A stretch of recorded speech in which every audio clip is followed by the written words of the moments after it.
marketing. Probably my second favorite thing. It's could even be tied with publishing, but marketing is essential to business. Have you ever for a venture capitalist? Have you went to try and sell something? Have you ever went to just figure out what is the message you're trying to convey to your ideal prospect? I am super excited to have co-founder of Wild Coffee Marketing, Amy Anderson, on the show today. She has a vast knowledge of the industry, and she has some interesting things to say from back in the day of working with Calvin Klein and New York Times Digital. I'm excited to have her share that. But we're going to be unpacking and uncovering why marketing is important for your business and her unique take on it right after we thank our sponsor. Every business needs a book, including yours. Visit freebusinessbookpublishingcourse.com today to learn the 7 steps to publish and promote your nonfiction lead and profit-generating business book in 8 weeks. Once again, that's freebusinessbookpublishingcourse.com.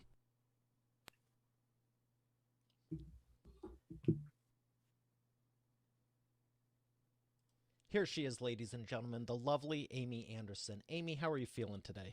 I'm great. Thank you so much for having me, Mario. All right, we're going to be real serious. Okay, you got do you memorize the questions that I gave you beforehand? Oh, sure. The 42, I did. Okay, cool. So the first, do you want to jump to 1 or 3? 17. Okay, cool. So tell us about why marketing is so important and why'd you get into it? Oh, well, goodness. I was one of those liberal arts majors in college. Isn't that And everyone? I don't know. I feel like kids now are expected to know so young what they want to study. My son was a freshman. They said, Anderson, what do you want to study in college? And he said, I'm 14 and I'm almost offended you asked me that. So I feel like they're expected to know. A lot of us were. But I knew I really loved the world of publishing, of media. And I knew after I graduated from college, I was headed to New York City. So that's when I got my start at 17 magazine back in the day. And where'd you go after that? After 17, I actually joined. It's interesting. I started in print and I really loved it. And I was part of the marketing team at 17 magazine, but it was always really baffling to me because we wanted to be effective with advertisers. But how did you really know other than a circulation rate and a pass along value, right? I think People magazine had the highest readers per issue of anyone out there. And when I went to Calvin Klein, I was actually managing a $70 million broadcast budget. And back then, we had Nielsen ratings just at 24, right? But we had Nielsen ratings. So at least there was more data behind the marketing that we were selling and doing for the fragrance brand. So that really made a lot more sense to me because it was easier for us to have quantitative data about the effectiveness of what we were doing. It sounds like you really like the stats and analytics versus just, oh, look, it's pink or purple or blue or yellow in my case. Well, not everyone, but I think a lot of people believe that marketing is just the creative side of the business. And especially in today's market, we have access to so much data.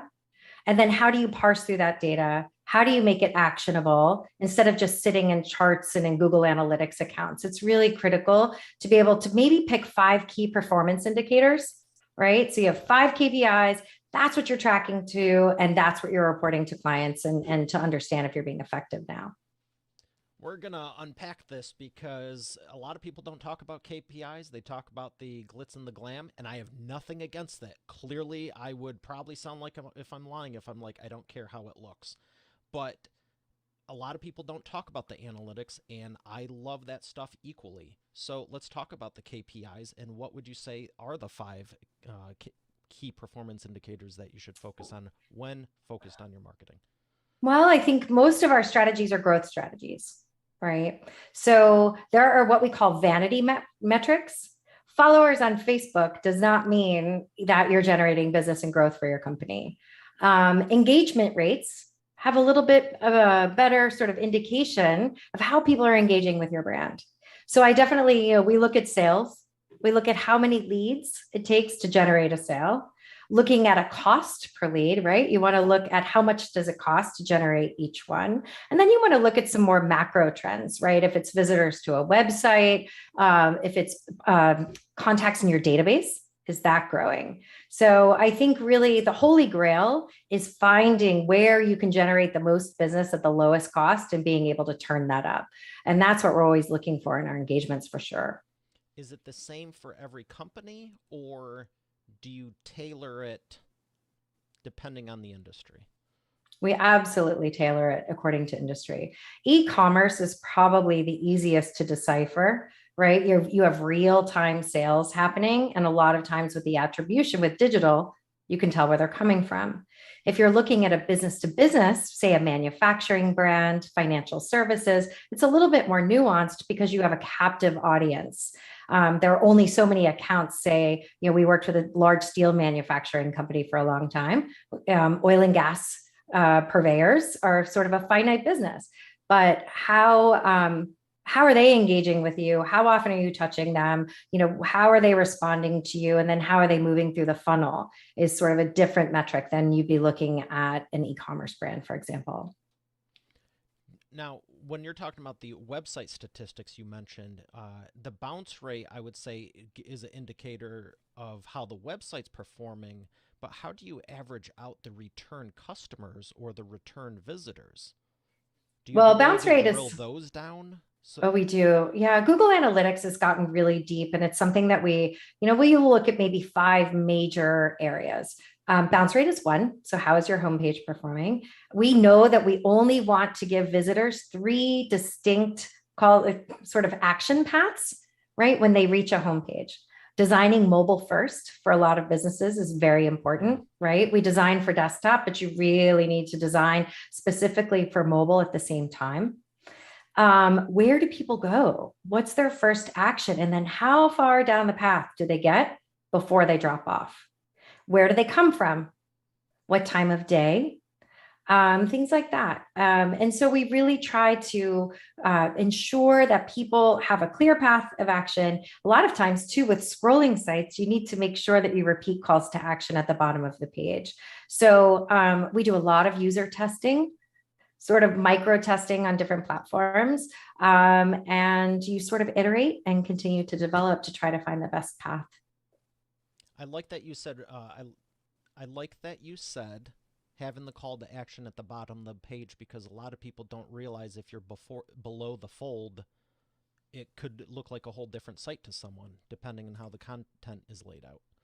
Yes, user experience is very important. When you're scrolling down a website, there's an action at the bottom. You just don't want to give someone a footer. So it's really putting yourself in the shoes of your visitor. We're doing a lot now with conversational marketing. We know that we need to meet people on websites where they are in the funnel, right? So chatbots, whether rules-based or live, are really important. People demand responses in real time. Gone are the days where the average B2B company, I think it's 42 hours from the time someone fills out a form until most B2B companies respond to them. And that's just really not acceptable in today's market. So conversational marketing and using chatbots is really an important way of meeting your website visitors there, and then really having a personal experience for them and giving them what they want in that moment and not making them wait. Yeah, 42 hours. I was like, 4 minutes is a long time. People, Right.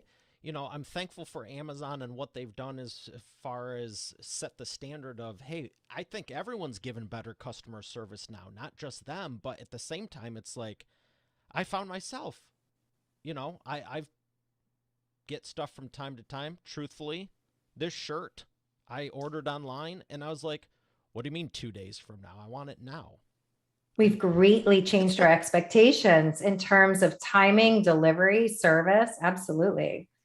Even 10 years ago, it was like, oh, it's only going to take 3 days. Wow. And I don't need to pay for expedited. This is great. Normally it's a week or two. And now it's like Absolutely. 4 hours from now, I'm going to walk downstairs and go to the mailbox. And if it's not there, I'm refunding it. Exactly. Well, 80% of customers believe that they can solve their problem through chat. They just want to come, they want to go, they either go to your Facebook page, they go to your website, and they want answers then, or they want information. I'm looking for this product. Do you have these sizes? We run marketing for a formal wear company that has 100 locations. We have consolidated all of their locations onto a single platform that we use, and we can see what's happening on everyone's Facebook pages, on all of their Instagram sites, what's happening within chat, what the website visits look like, what reviews they're getting in real time. And that type of monitoring and data, imagine before when you had 100 locations, sort of what a black box that was for you from an information standpoint. I don't love the chats. I like people. However, some of them are so good. They've been like, do you mind if I give you a call like instantly? And yes, that is quicker, but that's impressive. You've taken 100 locations and streamlined it, because I believe your locations actually would have good customer service. Now, what do you think a lot of people are doing, though? Do you think it's just this mess and piecemealed together behind the scenes? Do you think that companies don't care, or they just don't know how to deal with all this tech because it's new? I think it's, to do a chatbot integration on a website is not easy for the average small business, right? Medium sized companies, enterprises, absolutely. The majority of them are in sort of offering that. I think there are some really good plug and play integrations out there that people could look at. And a lot of times it's rules based, right? So you can easily add data in there and then it grows. You have to sort of think about it as not a robot or AI, but you refine the voice, you offer people a warm welcome, you keep it on brand. And then you continue to refine your strategy as you go forward and sort of augment that content so it can continue to grow and be robust. But it's really a matter of having personal one-on-one interactions with people where they want to meet you. So if it's on your social media pages, it's on your website, figure out where the majority of them are and then offer them what they need in that moment. If they're deeper in a site looking at a product, then the information tailored in that chat is more geared towards product and more specific for sure. When you're talking about the leads like you were, I love that you brought that up, the cost per lead and, obviously the cost per acquisition. How do you find there's any normal amount, like 1 out of 10 leads, 1 out of 100, 26 out of 30? What are you finding across the board? I know it's going to vary between industries, but I want to just set the expectations, because I think some people, I put $100 at Facebook ads, it's not working, and they think like, maybe it costs $50 per lead, and they're only going to get 2 if the site was optimized with a chatbot and they had some reps actually doing this stuff, and they have none of it, and then they get upset where it doesn't work. And I always joke, because I'm like, when in your life have you ever put $100 into anything other than like a meal for 2 or 3 people, and it actually gave you the result you're looking for? Well, I could talk about this for 9.5 hours. Well, we only have 9 hours and 16 minutes. So It's, understanding your cost per acquisition is a key component to running a business that does business online, right? So understanding what your average cost per click is if you're running digital, how many visitors it takes you to your website to convert. And it's lower, I would think, than a lot of people really think. I mean, a lot of times we're looking at a 0.5 to a 3% conversion rate. So a 0.5% to 3 for every 100 that'll visit your site. And it really takes time, A/B testing, multivariate testing to understand what ads work, what copy works, what landing pages work. I don't recommend that anyone ever run a digital campaign without using landing pages with lead captures, forms, giving people what they want. You're paying to get them to your website. So you need to be very thoughtful about what you offer them once they're there, right? The homepage is not always the best answer. And then really trying, today we were in a meeting talking about the fact that we really believe that someone needs to see your message 7 times in multiple locations before they'll act. The frequency factor is real. It's not just, imagine, put yourself in their shoes. You see an ad and you click on it and you buy in that moment. Not typically what happens unless it's a small jewelry purchase, but that's just in my case. So. How much do you think the frequency versus the messaging plays a role? Messaging is critical. I mean, we see a lot of companies diving into tactics and start doing without developing a sound strategy. That strategy is really based on your positioning in the market. who your target personas are. And then you can go out and start building the messaging. But a lot of people say, this is my company and this is my product and I'm going to do. And they start building ads, but they really haven't carved out their niche in the market. What is the promise that you are making to consumers and why? And where do you stand against your competitor? Are you selling on price?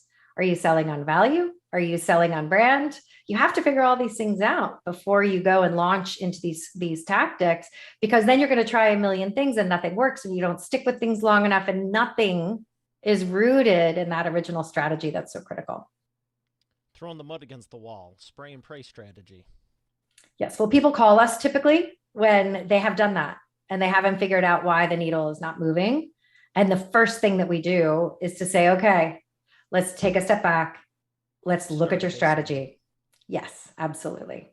Absolutely. How much have they invested first before they go, okay, maybe this isn't working? It varies, but more than they should have, for sure.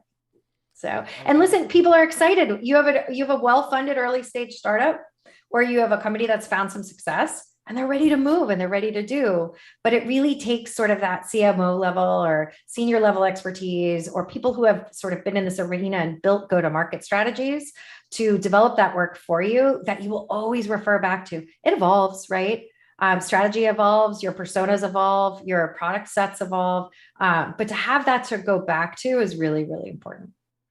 We've talked a lot about the websites, and I'm so glad. I have one more question about that, but do you focus solely on the websites, the landing pages, or do you also get into apps and integrations of that nature through APIs if you're able to, depending on the client and if they have the budget for it?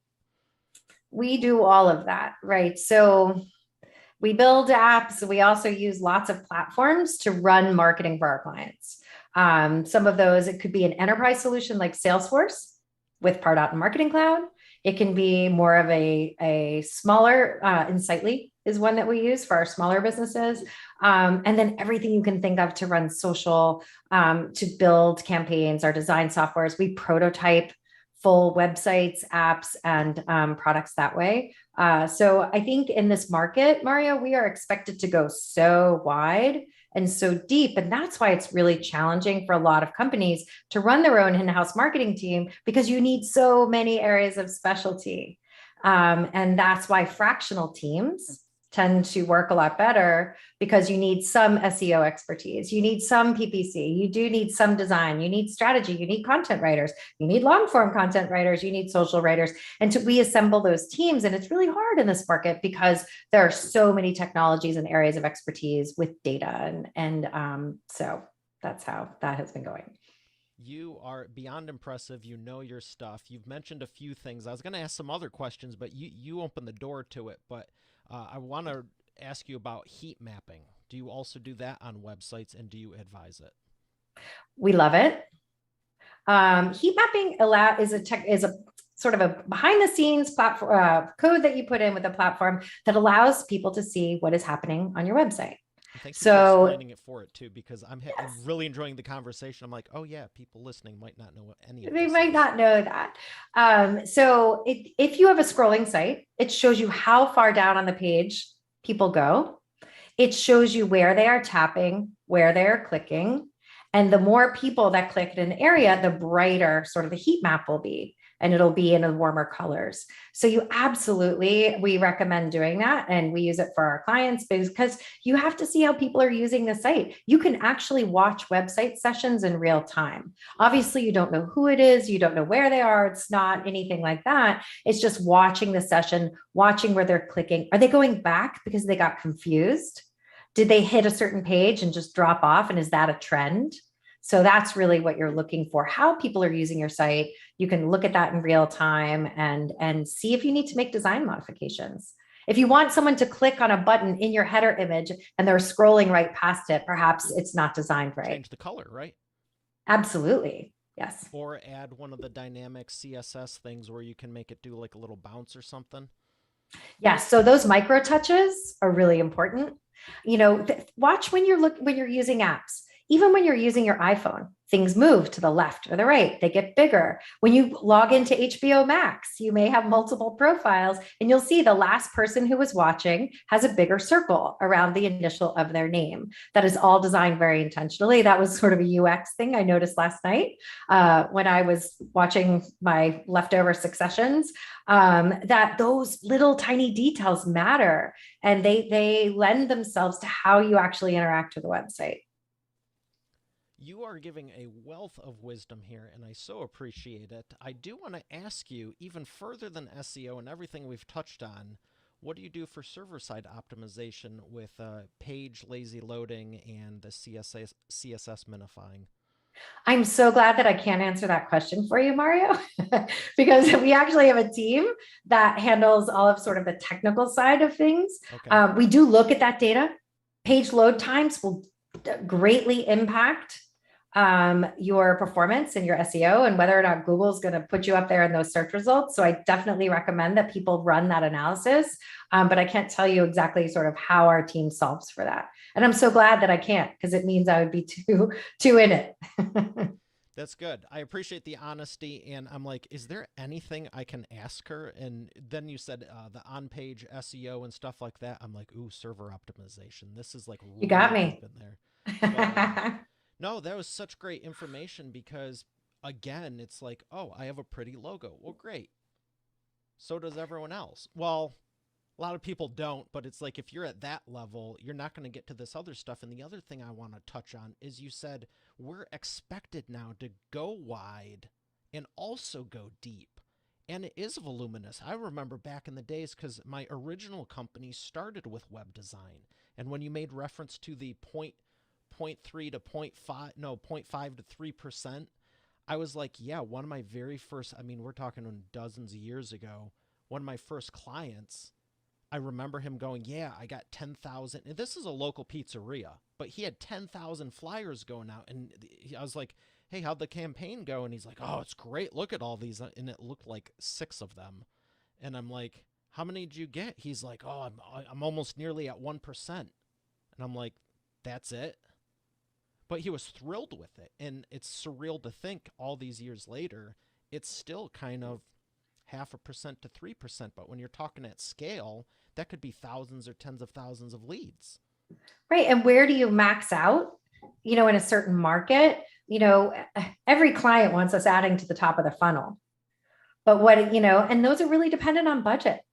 And that's why, you can continue to add to it, but there's not an infinite number of people searching for your product or service on the internet. And that's sort of a managing expectation part of our business that's challenging with clients, but we have to be realistic about it. There is a finite number at some point. Yeah, I'm half tempted to pull up a SEO tool and be like, how many people are searching for it? Because to your point, you would like to think, yes, everyone's searching for me. I'm awesome. Well, the reality is it might be 26 people, 2,600 or 26,000. Maybe it's Yes. 26 million, but it just depends on the industry and so many variables. And once you can set this perimeter like a puzzle piece, puzzle border, yeah, not a puzzle piece. Here's the border as a piece. And you go, okay, now I have some expectations that are real. Hey, we're actually doing better than the industry average. However, this is lower than what I personally thought, but I wasn't even on the mark to begin with.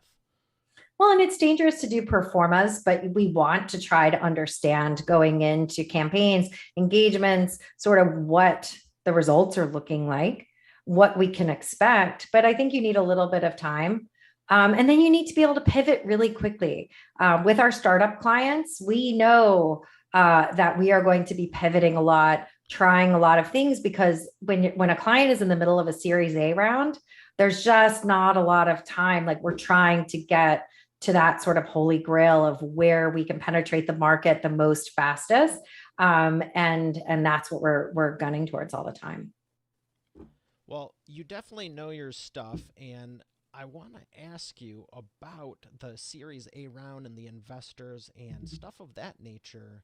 Why is the marketing important if you're going the investor route? Well, there are a lot of venture capital firms and private equity companies that have portfolio companies. And what we're seeing is that these companies really want consistency and economies of scale with actual marketers and not necessarily agencies. And what we do is a little different. We are all client side marketers in our firm. And that means that we've all worked within in-house marketing departments for the majority of our career. And when you and I were talking before, you know how many years that is that I've been doing that. My business partner Solomon once here as well.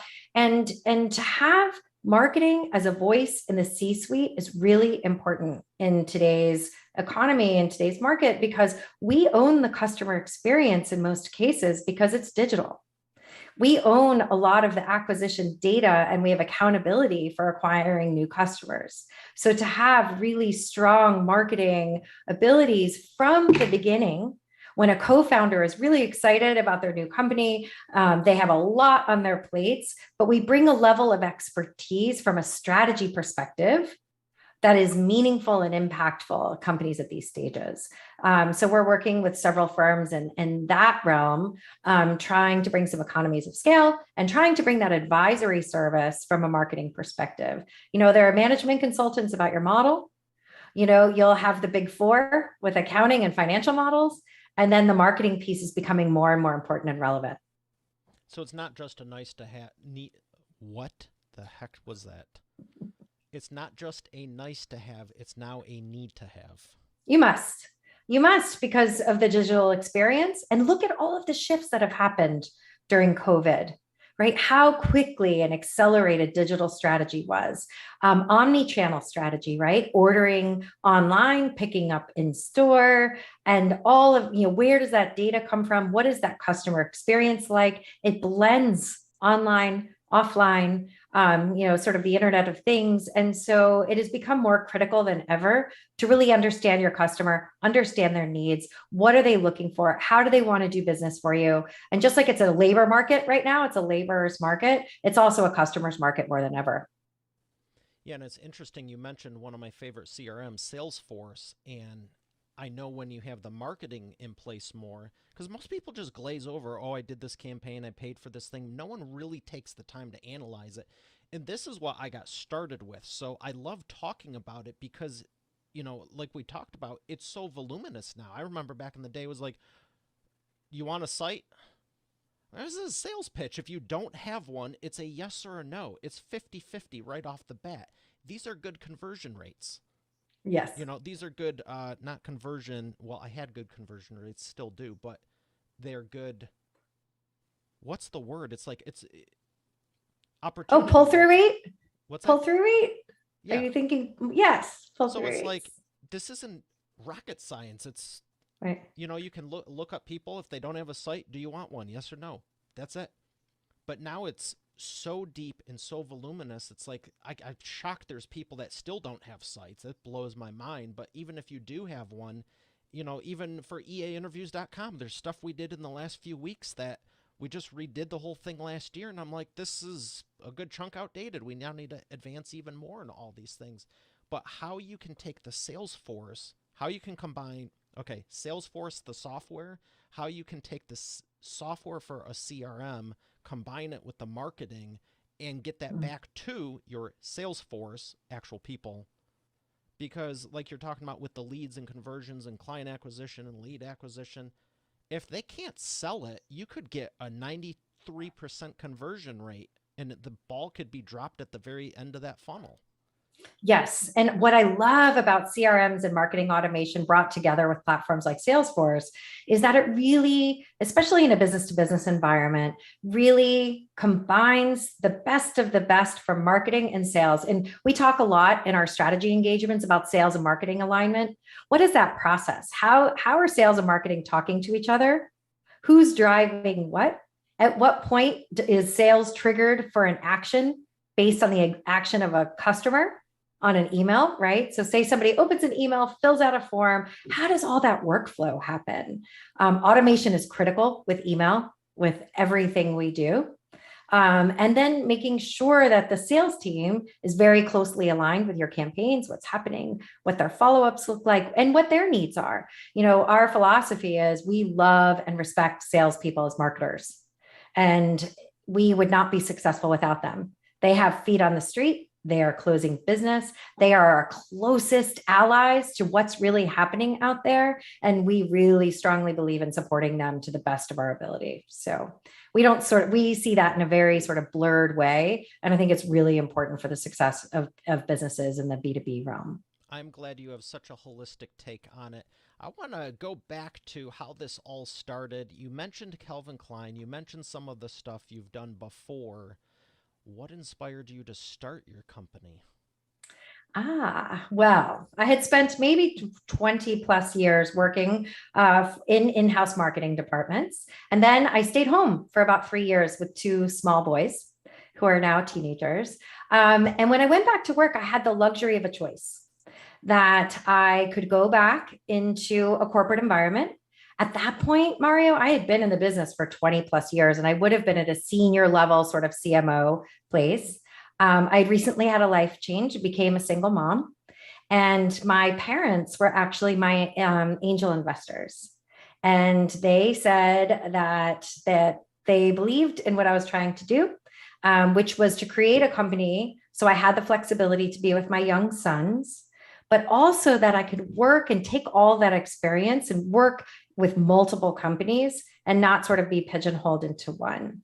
And for me, it's really exciting to be able to work with multiple brands at the same time.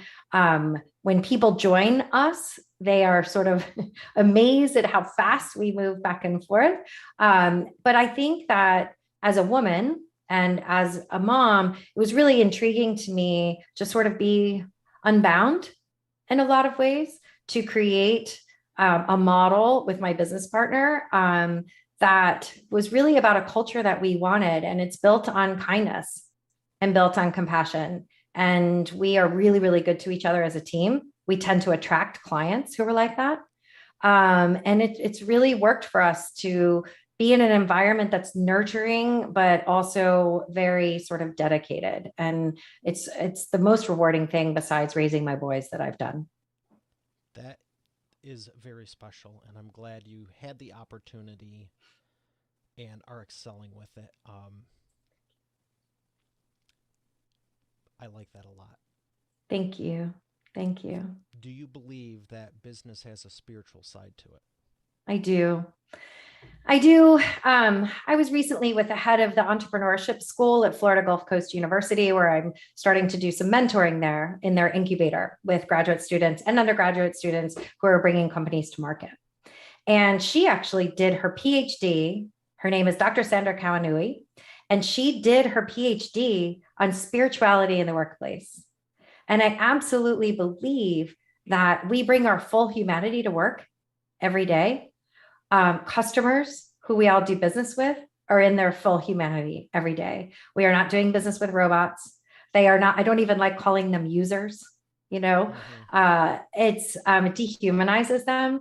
And when I talk about conversational marketing and chatbots and giving people what they need, I also think that COVID has sort of stripped a lot of the veneer off, that glossy marketing pieces that are very salesy don't fly like they used to. I think people see through that.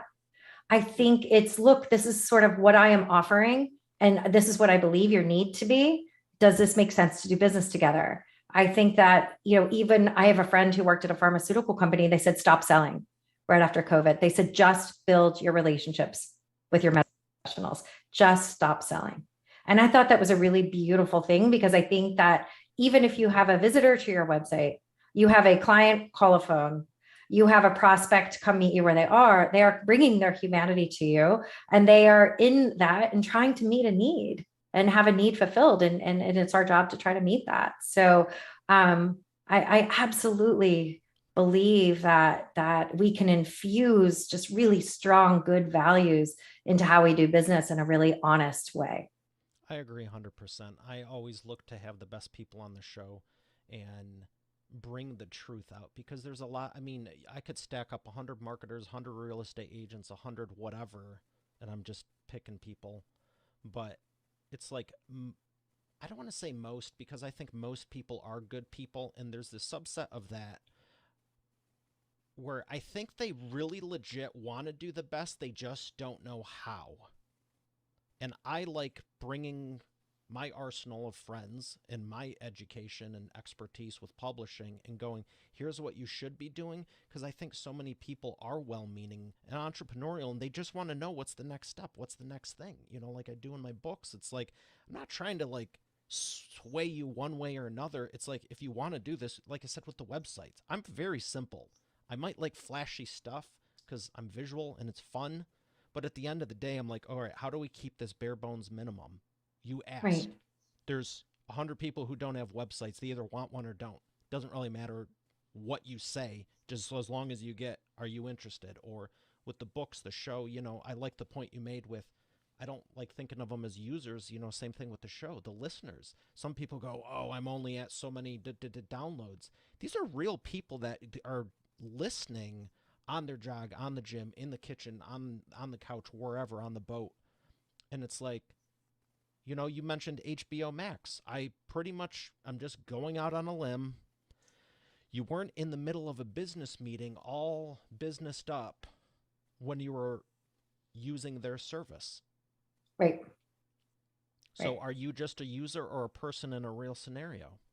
Right. I don't know what they think. It's not my company, but I always do my darndest to trade places and go, okay, I'm you now. What are you going through right now in this instance?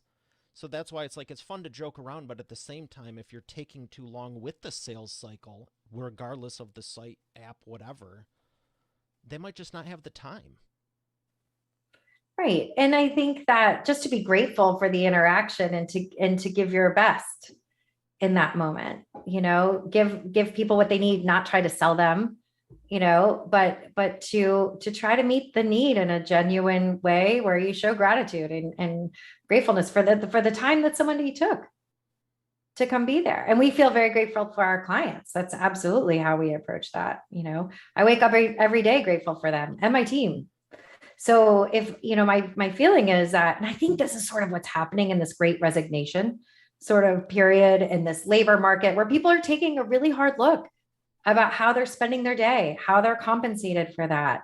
What do they want from their lives? And what we've tried to create is a company that does good, that brings good, that creates, an environment of safety, right? Pressure does not equal productivity, right? So, safety, fulfillment, intellectual curiosity, challenge, fun, and I think we need to be really intentional about, what we offer our teams and what they give back to us, and just be very aware of that. I like learning on a variety of topics. And I remember reading some stats or watching, I don't know, hearing, when people are doing that like whip and chain thing, like to their subordinates, I guess, it's like the only place they've done studies, the only places that really works is in a jail where you have to be that way, or the military. Every other instance, they did studies and it was like, this doesn't work. But I think just the whole, it's just what I know. It's just what I know. The world is a big place. You can get any answer you want for the most part. There's no excuse not to know anymore, right? Yeah, I get 50 years ago, there was only books and some people were burning them, which I think is horrendous. But at the same time, it's like you've had 20, 40, 60, 80 years to question that one thing and you haven't. Right. Well, I think better, you do better, right? I believe it's our duty to people who work for our clients and for our teams to really understand what motivates people, what they need. We actually do a review every 90 days in our company. Every 90 days, we do a review. It is a lot of fun. It's a format that says, hey, what is your energy level on a scale of 1 to 10? And if it's not a 10, how do I get you there? What do you want to do more of? What do you want to do less of? What do you like doing? What do you not like doing? What are your goals for the quarter? And then at the next quarter, we look back at the past quarter and what did we accomplish and how can I support you? And then we have 5 sort of KPIs, right? Some client satisfaction, things like that. Are you living our values? That's very important to us. And I think that's great to check in. An annual review, Mario, can you imagine that someone's going to hold feedback from you until the end of a year when they could have been giving it to you in real time and helping you be your best in that moment? So even just the 90-day sort of impersonal reviews, you're very casual. I think they do very well. I think your employees deserve for you to check in with them, on a regular basis, but every 90 days, say, hey, let's look back at the quarter. Let's look at the next one. How are you doing? And I think that fosters an environment of connection. Yeah, they know you actually care, and it's not just, okay, I did my work, where's the paycheck? Right. Right. And I that's want you why to I be a asked the part of spiritual something. question, because I think more not enough people ask it, number one. And number two, when you said we attract those clients, I agree 100%. Same thing with VIP guests on my show, my concierge publishing clients, that we help them with their business books. Like everyone, it's like, there's no way I could have orchestrated this.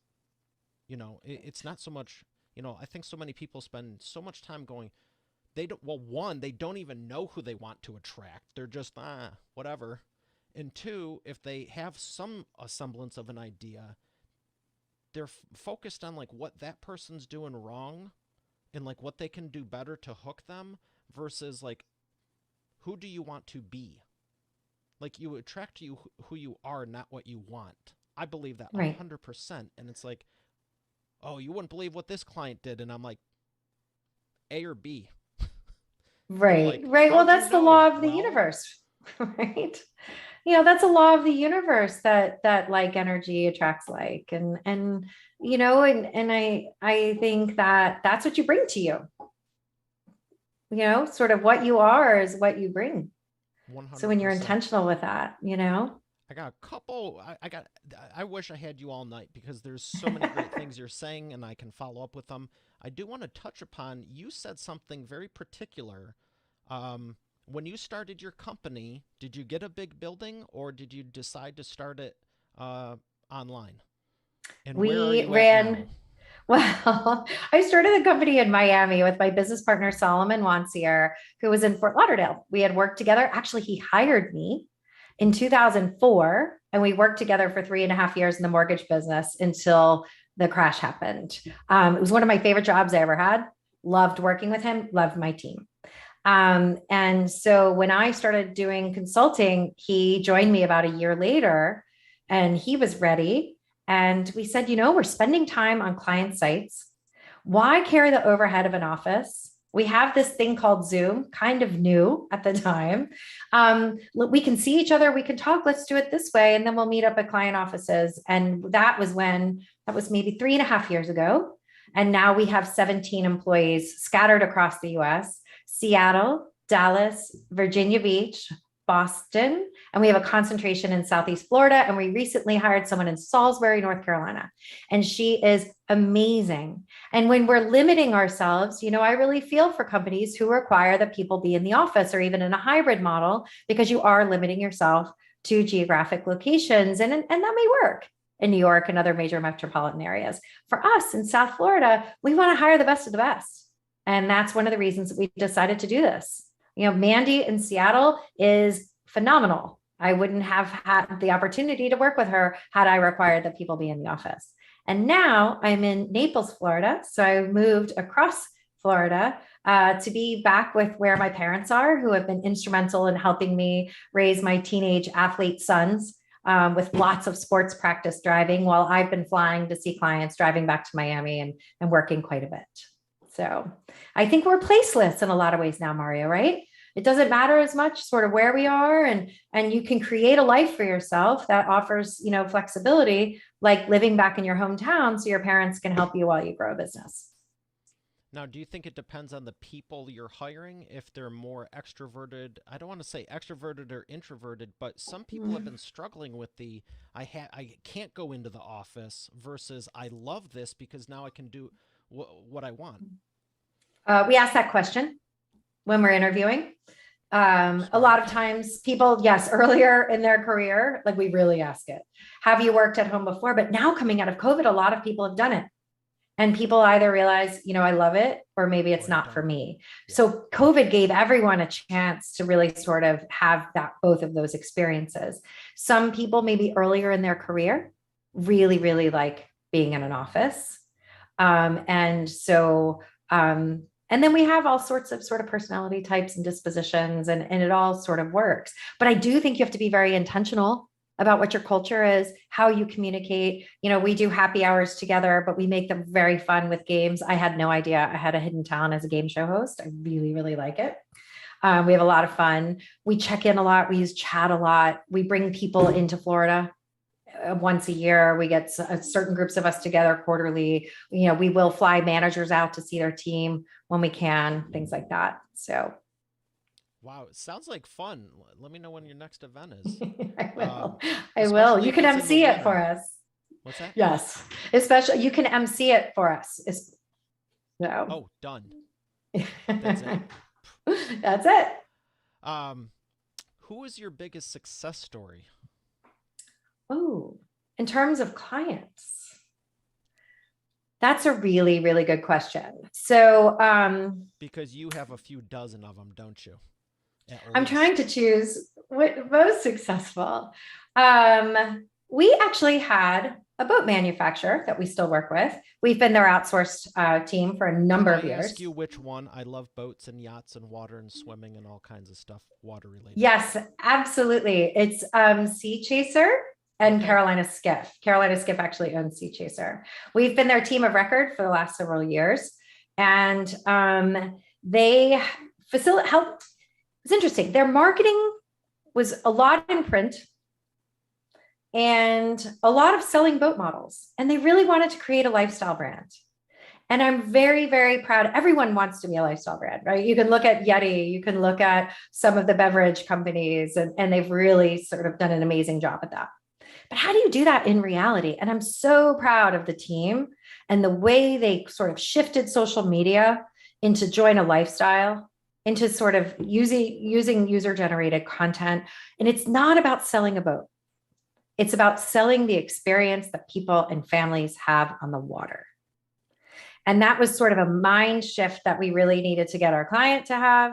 And then the work has really reflected that. So when people are ready to buy a boat, they'll go do the research about the model, right? They'll dig into all of those specs, but you don't want the specs to be the first thing that people see. It's people really enjoying a very specific lifestyle. We're doing gear for them, a lot of video. So I'm really proud of the work that the company did. They have a waiting list for boats. And what's interesting about that client and that engagement, there's a wholesale strategy and a retail, right? So we go direct to consumer, but we also work with their dealers and build software for dealer management, leads for dealers, things like that. So I really love that dual strategy. And Carolina Skiff is growing. It's a legacy family-owned brand, amazing company, and they're doing really well. Well, that's exciting to hear, and I agree 100% because as fun as it is to go, oh, it's the new supercharged V8, you got quad 350s on it or whatever.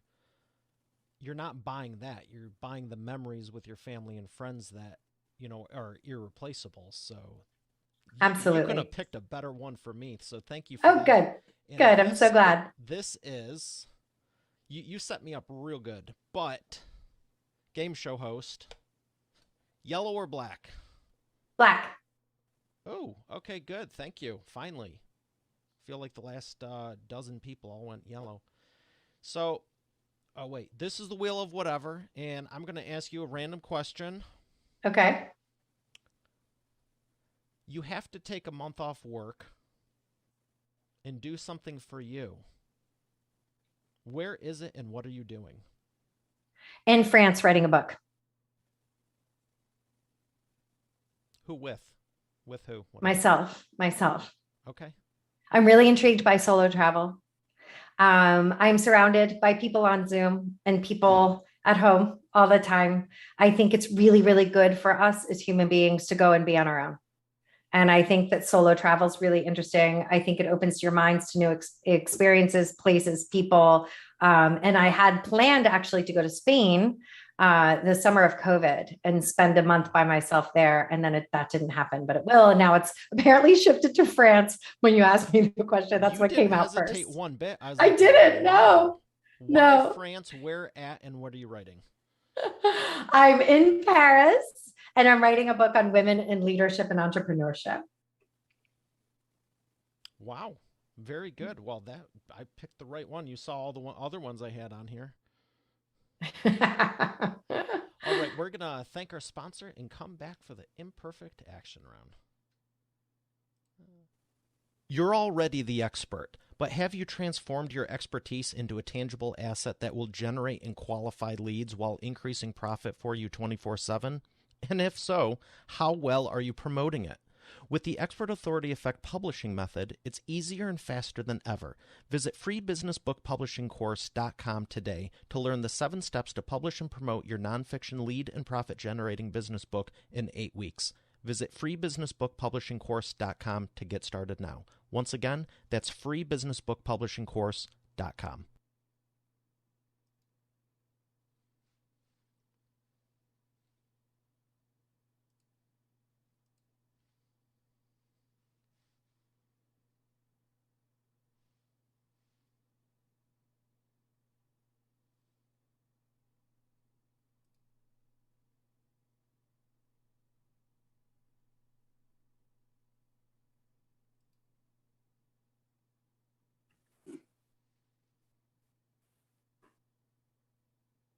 And we are back with the imperfect action round. Amy, are you ready to take imperfect action? I am. That's good news, because it sounds like you've been slouching this whole time.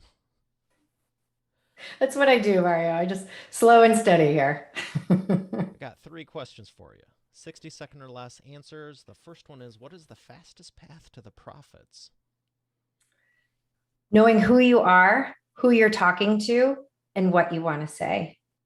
It is not, when we talked earlier, a matter of going and jumping into action and launching campaigns and driving business to your website, with really understanding who you are, who you're talking to, and what you want to say. Very good. Number 2, what is the biggest problem your prospects are making, and for the fastest way for them to fix it? The problems that my prospects are making. I think that people think they have the holy grail of how to run marketing themselves because they know their company and their product. Having a set of outside eyes to look at your market, look at who you are, what you're doing, what the possibilities are, and bring the knowledge from other industries in is critical to really broadening that view and implementing effective marketing strategies. Number 3, what is the best way to maximize customer lifetime value? Don't sell. I really think that meeting them with their needs and being authentic and genuine and telling the truth, which I know truth is important to you, that is how you earn loyalty and trust. You deliver and you tell the truth and you meet them with their needs instead of selling them something. Very good. I love helping people publish their business books, and I love hearing about business books, so that's why I'm going to ask you what books, and I'll even throw in life, what business and books have helped you in business and life? Oh, goodness. Yes. I do read a lot of, we do a lot with entrepreneurial organizational system, EOS. So Gino Wickman and Traction is sort of the beginning of it all for us. Right here at the foot of my desk, I have How to Be a Good Boss, also part of the EOS series. And I really find that running a company from 2 people up to 20 requires systems and process. You don't want to over process things, right? But requires systems and process that create accountability and planning tools that maybe that you haven't used before as an entrepreneur. And so I find anything that has to do with Traction and EOS has sort of been the cornerstone of how we have grown this business. So those have helped me the most. Very good. Where would you like people to learn more about you? Well, they can learn more about us at wildcoffeemarketing.com. And we're also on LinkedIn. And so we publish these podcasts that we work with and a lot of interesting sort of observations that we have in the market under Wild Coffee Marketing. And people can find me there if you look for Amy Anderson at Wild Coffee Marketing. I'm going to throw in one more. Where's the name from? Wild Coffee Marketing. Wild coffee is an actual plant native to Florida that was growing outside my window when I wrote my business plan for my consulting firm. and it is beautiful. You can't drink it. You could, sort of bitter. It's not Arabica. It's the other sort of wild native coffee, and it's vibrant and grows really fast. And I was always having to cut it back. And I said, what a perfect analogy for a company that helps businesses grow. And it's beautiful and self-sustaining and doesn't need a lot. So that's where it came from. Wow, that's awesome. Not what you're expecting, huh? I wasn't sure what to expect, but especially when you said the website, I was like, "Where?" I love the origin stories. Like I said, documentaries, history, and origin. It's like I Sure. believe it gives so much context because you can give people the answers, but when you know, like Tony Robbins was trained by Jim Rohn, and then he was trained by even Plato and Socrates, Solon. Like they all Aristotle, they all each one was each other one's mentor. It's like that's a little bit of a clue that might give some context to why we. I just love Yes. learning stuff, and yeah, I was like, I need to ask you this, but that's a Oh, great origin and story. curiosity in business is I think one of the most valuable qualities. If you're not curious, trying to learn and always looking for a better way, why bother? You're just sort of going through the motion. So I love curiosity. Well, thank And you. I don't think we have any, yeah, I think that's an amazing quality you have. And I don't think that we should, why are we even in business if we're not sort of curious about what's more, what's beyond, what's better, what's more efficient, what's more creative, what's the next thing, that's what's so exciting to me about business. Well, it's been an absolute pleasure. Thank you for sharing your expertise with Expert Authority World. Thank you so much for having me. Here she is, everyone, Amy Anderson. We have another great episode here today. I'll see you tomorrow. Have a great day.